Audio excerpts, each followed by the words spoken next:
The Senate is expected to vote tomorrow on legislation that would avert a partial government shutdown. That's despite Democratic opposition to a measure that will fund the Department of Homeland Security. Senate Minority Leader Chuck Schumer says Democrats will not put up the necessary votes after a federal agent shot and killed Alex Pretti in Minnesota on Saturday. Let's go live to CBS News congressional correspondent Nikole Killion in Washington for us today.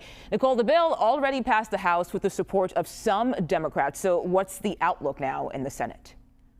Yeah, well, it is a questionable outlook in the Senate, primarily because unlike the House, these bills are tied together. When the House voted on this DHS funding, they split that off of a trio of other appropriations bills. And so even though it did clear the House, it wasn't without controversy there, where you saw most Democrats oppose the measure, with the exception of about 7 lawmakers. Now, in the Senate, because all of these bills are bundled together, what we heard from Senate Minority Leader Chuck Schumer over the weekend is that Senate Democrats would procedurally block these appropriations bills from going forward unless that DHS measure is stripped out of it. And basically what Senate Democrats are saying is, look, we're not opposed to funding the rest of the government, but we do believe some reforms are needed, specifically with respect to DHS and ICE, in light of not only the incident involving Renee Good, where she was fatally shot, but of course this most recent incident involving another federal immigration agent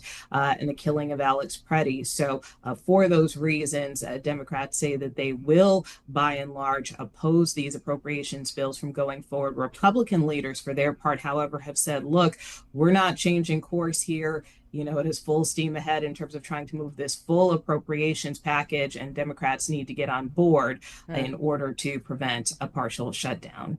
Okay, I also want to ask you about this because over the weekend, a Florida congressman says he was assaulted at the Sundance Film Festival. What happened there? Yeah, well, this was an incident that occurred, as you mentioned, at the Sundance Film Festival.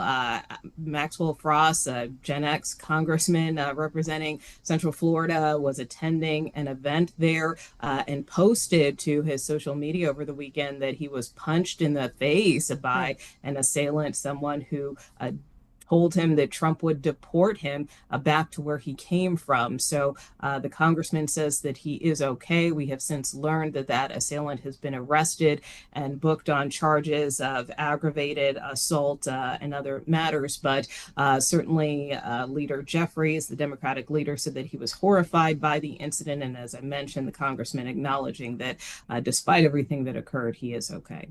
Okay, Nikole Killion in Washington for us today. Thank you so much.